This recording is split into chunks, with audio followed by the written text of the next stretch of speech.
tous et à toutes. On est réunis aujourd'hui pour le premier expresso de l'année. Avant tout, on va déjà vous faire vous souhaiter nos meilleurs vœux, et ça au nom de toute entreprise et collectivité. Donc une très très bonne année et puis des achats d'énergie éclairés, ça on vous le souhaite, mais c'est possible à l'aide de ce type de moment.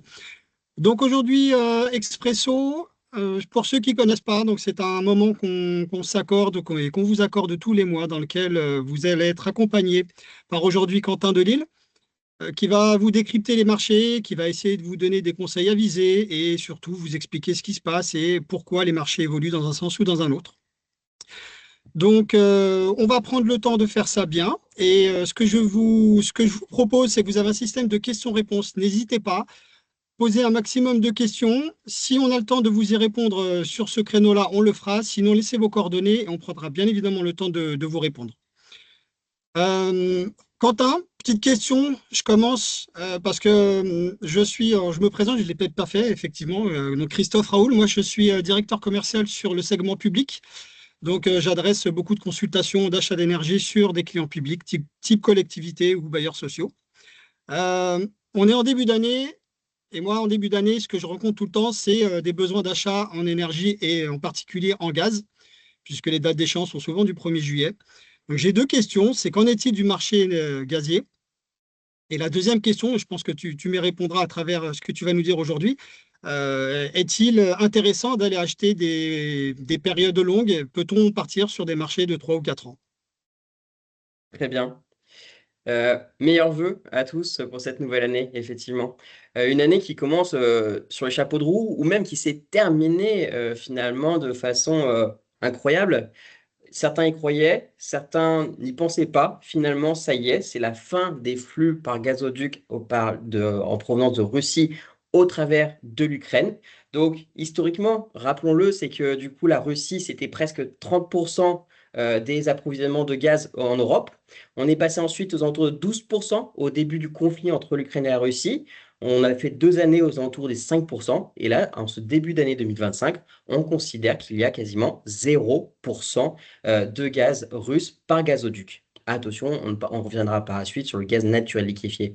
Mais donc, effectivement, l'Europe se retrouve privée au 1er janvier de gaz par gazoduc. Donc, ces 5%, il faut aller les chercher sur le marché, dans un contexte d'hiver qui est plus froid que les 2 hivers précédents que l'on a connus. On avait eu 2 hivers historiquement doux, donc du coup, ça baisse la consommation avec tout l'effort d'efficacité énergétique que l'on a connu aussi bien chez les particuliers que chez nos clients. Et donc, dans ce contexte-là, on tirait beaucoup moins finalement sur les stockages de gaz, sur les contrats à long terme et ainsi de suite. Et là, du coup, on se retrouve dans un hiver qu'on va quasiment dire normal, avec quelques petits épisodes de froid, avec des températures en dessous des normales, mais globalement avec un hiver normal. Donc, dans ce contexte-là, on a ces 5% à aller chercher sur le marché. Donc, comme tu le disais, Christophe, c'est qu'on est sur un marché qui est un peu plus tendu.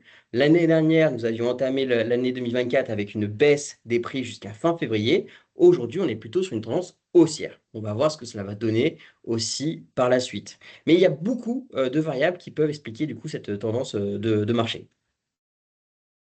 Ok, alors, je comprends bien. Forcément, ça m'amène une deuxième question. Si on réduit les gazoducs, est-ce qu'il ne risque pas d'y avoir une compétition un peu plus importante sur le GNL?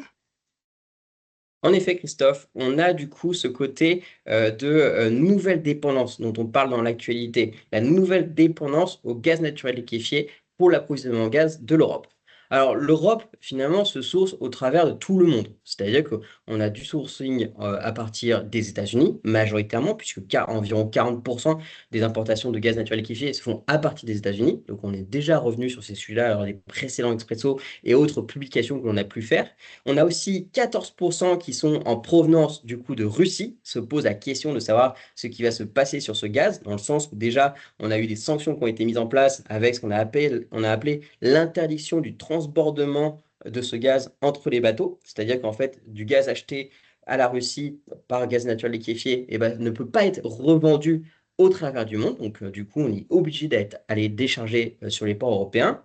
Et ensuite, on a du gaz en provenance du Qatar et d'autres pays du monde. Donc, En fait, il faut sécuriser ces approvisionnements parce que, comme tu le disais bien, c'est qu'on parle de compétition, principalement une compétition historique avec l'Asie. Il faut voir qu'en 2024, l'Asie a été, a été sur des records d'importation de gaz naturel liquéfié. On a aussi parlé du Brésil. En période de sécheresse, le Brésil s'est retrouvé à acheter des cargaisons spot, c'est-à-dire presque du jour pour le lendemain, pour avoir finalement du gaz qui arrive par la suite. On a également la question de l'Égypte. Avec le conflit au Moyen-Orient, nous avions expliqué que l'Égypte pouvait se retrouver également privée de flux par gazoduc des pays voisins et donc d'aller chercher du gaz naturel liquéfié. Mais aussi le détroit d'Ormuz, si celui-ci est touché par le conflit au Moyen-Orient, on pourrait avoir des retards de livraison en provenance du Qatar. Donc le GNL est un facteur important à suivre. Très bien, merci. Alors, c'est logique, hein, ça se tient. Je vais te poser une question qui me paraît indispensable, incontournable. On parle de la réduction du gazoduc, une compétition sur le GNL. Qu'en est-il des stockages? Est-ce qu'on est couvert? Est-ce qu'on peut passer l'hiver au chaud? Tout à fait, c'est une très bonne question. D'ailleurs, on va l'illustrer avec un graphique. On va vous présenter directement notre graphique qui va représenter du coup les stockages de gaz en Europe. Donc, on voit sur ce graphique du coup qu'on avait commencé l'hiver du coup 24-25 avec un taux de remplissage à 95%. Et aujourd'hui même, nous ne sommes plus qu'à 63,5% de taux de remplissage. Attention, c'est bien un mix de tous les stockages de gaz en Europe. Ce n'est pas les stockages de gaz en France. D'ailleurs, je pense qu'en France, ils sont un petit peu plus en dessous de ce niveau-là. Donc, on regarde cette courbe, de ces différentes courbes que l'on voit, on voit qu'on est même passé en dessous de la moyenne des stockages à la même période entre 2017 et 2024. La situation n'est pas tendue. On n'est pas sur un manque de gaz, on n'a pas ce côté sobriété extrême en soi, mais il faut faire attention puisqu'on aura du coup ensuite la période d'injection à partir du printemps qui va reprendre et pour devoir reconstituer les stockages de gaz à hauteur de 90% comme le veulent les normes européennes. Et également, on avait l'Europe qui avait souhaité mettre en place un seuil plancher de niveau de stockage à février qui était de 40%, ne pas descendre en dessous, être suffisamment en capacité de pouvoir soutirer et pouvoir continuer de remplir. Donc, dans ce contexte-là, on sait qu'il va falloir aller chercher du gaz pour l'hiver suivant. Et cela va pouvoir tendre le marché si on a de la compétition avec l'Asie, si la Norvège se retrouve avec des maintenances importantes ou tout autre événement qui pourrait affecter du coup les importations de gaz avec nos partenaires qui sont du coup la Norvège, l'Afrique du Nord, l'Azerbaïdjan, mais également tout le monde autour du GNL. Très bien. Je vais en profiter. On a quelques questions qui sont quand même intéressantes. La première, c'est 40% des approvisionnements viennent des USA. Pour la France ou pour l'Europe? Principalement pour l'Europe. On regarde souvent la maille européenne de ces approvisionnements. D'accord. Je reprends une deuxième. Logique, on va tous se poser la même question. Quand le prix du gaz va-t-il baisser? Ça, c'est une très bonne question. Ouais. Il est encore très difficile de pouvoir prédire les cours du gaz. On voit globalement que les prix stagnent à ce jour. Donc, il faudra attendre de voir en fonction de la rigueur de l'hiver et, comme on vient de le dire, les niveaux de stockage de gaz à la sortie de l'hiver. Très bien. Et on va essayer de tenir le temps. On a beaucoup parlé gaz. On achète aussi de l'électricité. Est-ce que tu peux nous faire un petit point sur le marché et sur les tendances qu'on peut y voir? On achète et on vend de l'électricité, effectivement. Et cet achat et cette vente d'électricité se fait sur plusieurs années. C'est-à-dire qu'aujourd'hui, on sécurise, comme le disait du coup Christophe en introduction, l'année 2026. C'est devenu le référentiel de cette année.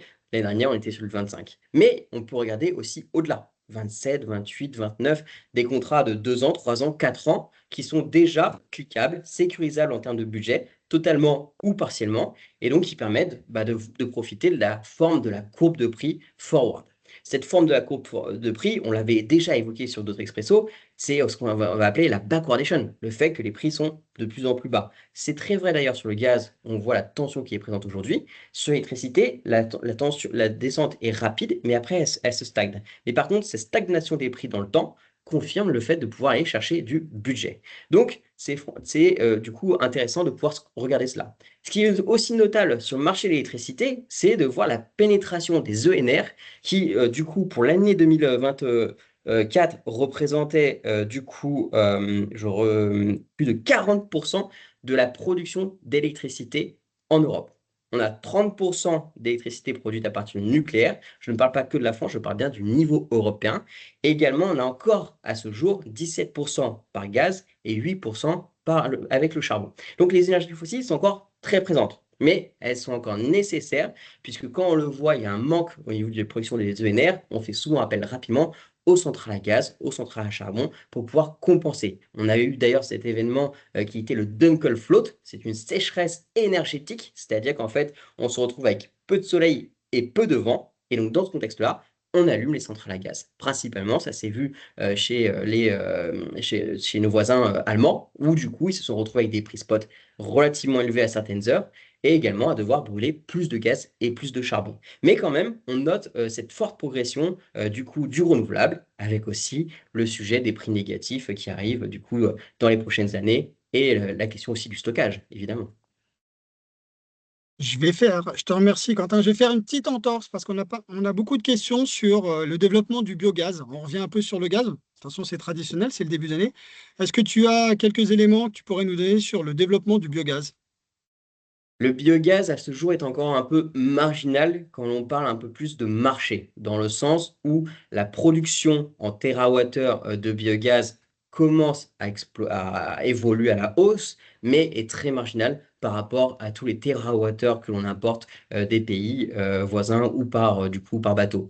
Donc, le biogaz, effectivement, c'est nécessaire. Un gaz de transition pour la transition énergétique.